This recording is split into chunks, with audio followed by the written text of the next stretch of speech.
بابا بلے شاہ قصوری نے کہا تھا، اٹ کھڑکے دکڑ وجے تتا ہووے چلہ، آن فقیر کھاکھا جامڑ راضی ہووے بلا۔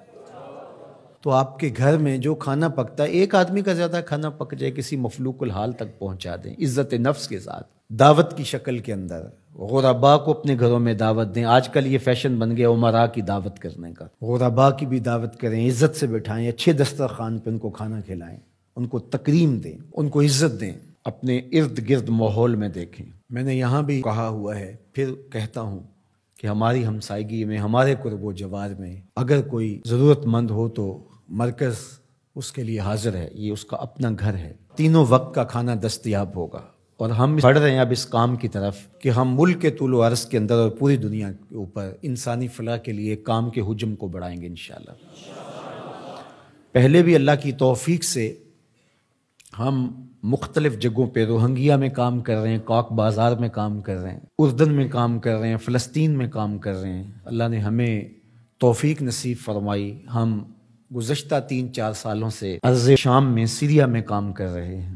اس طرح ملک کے اندر بھی اپنے محدود وسائل کے اعتبار سے کام ہو رہا ہے، لیکن انشاءاللہ چونکہ بہت سارے کام ہیں ہمارے ذمے، مدارس کا قیام، پھر ان کی ضروریات کو پورا کرنا، اور اس طرح سے فنڈنگ ہم کرنے کا مزاج بھی نہیں رکھتے۔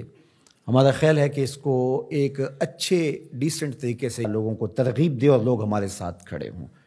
تو ہم انشاءاللہ اس حجم کو بڑھائیں گے اور اچھے انداز سے آگے بڑھیں گے۔ میں آپ کو بھی کہوں گا کہ صرف آپ اپنی گلی کو سنبھالیں، آپ اپنے محلے کو سنبھالیں، پورے ملک کو، پوری کائنات کو میں بلکہ کوئی تنظیم، کوئی حکومت بھی نہیں سنبھال سکتی۔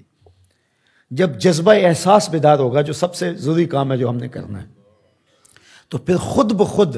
ہمارے علم میں نہیں ہوگا، وہ ہمارا تنظیمی سیٹ اپ نہیں ہوگا، وہ ہمارے نظم سے جڑی ہوئی چیز نہیں ہوگی، لیکن ہماری ترغیب سے تو یہ ہو۔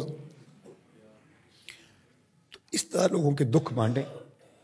لوگوں کے درد بانٹیں، سسکتی انسانیت کی مدد کریں، آپ کا رب باپ پہ بڑا راضی ہوگا۔ ادخال السرور فی قلب المومن عبادہ، کسی مسلمان کے دل میں خوشی داخل کر دیں تو یہ بھی عبادت ہے۔ آپ نہیں جانتے آسمان سے کتنی رحمتیں تمہارے اوپر اترتی ہیں جب تم کسی کا دکھ بانٹ رہے ہوتے۔ تو اللہ آسانیاں پیدا کرے، اللہ رحم فرمائے امت محمدیہ پر، پوری انسانیت پر۔ دور موجود کے سرمایہ دارانہ نظام نے دولت کو سمیٹ کر چند ہاتھوں تک پہنچا دیا، اور اس کا یہ نتیجہ سامنے آ رہا ہے کہ انسانیت بھوک افلاس کی طرف بڑھ رہی ہے، اور کہنے والے کہتے ہیں کہ آنے والے دور کے اندر لوگ نان شبینہ کو بھی ترسیں گے، بہت ساری اموات ہوں گی بھوک کی وجہ سے۔ وہ زمین جس کے خزانے بے بہا ہیں، اور اللہ نے قرب قیامت میں زمین کو خزانے اگلنے کا کہا ہے، جس کھیت میں فصل ہوتی تھی 15-20 من، آج اسی کھیت سے 40 من کے قریب نکل رہی ہے۔ زمین نے اپنے خزانے کھول دیے، لیکن یہ دولت سمٹ جاتی ہے، یہ وسائل سمٹ جاتے ہیں چند ہاتھوں میں، اور گندم خراب ہوتی رہی امیر شہر کی، گندم خراب ہوتی رہی امیر شہر کی، بیٹی مگر فقیر کی فاقوں سے مر گئی۔ تمام عمر جو اہل زر کی خلعتیں بنتے رہے، تمام عمر جو اہل زر کی خلعتیں بنتے رہے، ان فقیروں کے مقدر میں کفن کاغذ کا تھا۔ تو یہ عدم مساوات ہے۔ اگر ان لوگوں کا بس چلے تو یہ فضاؤں سے آکسیجن بھی جمع کر لیں اور غریبوں کو سانس لینے کا حق بھی نہ دیں، اور انسانیت جو ہے وہ سانس کے لیے، آکسیجن کے لیے بھی ترسے، لیکن میرے رب نے یہ ان کے کنٹرول میں نہیں دی۔ تو یہ جو ارتکاز زر ہے،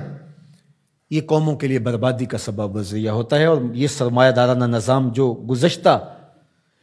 کئی عشروں سے چل رہا ہے، اس کے نتائج اب آپ کے سامنے آ رہے ہیں، اور کتنے لوگ پوری دنیا کے اوپر بھوک اور افلاس کے ساتھ سسک سسک کے مرنے کے لیے تیار بیٹھے ہیں۔ اللہ جل شانہ اپنی عنایتوں کا حظ وافر عطا فرمائے۔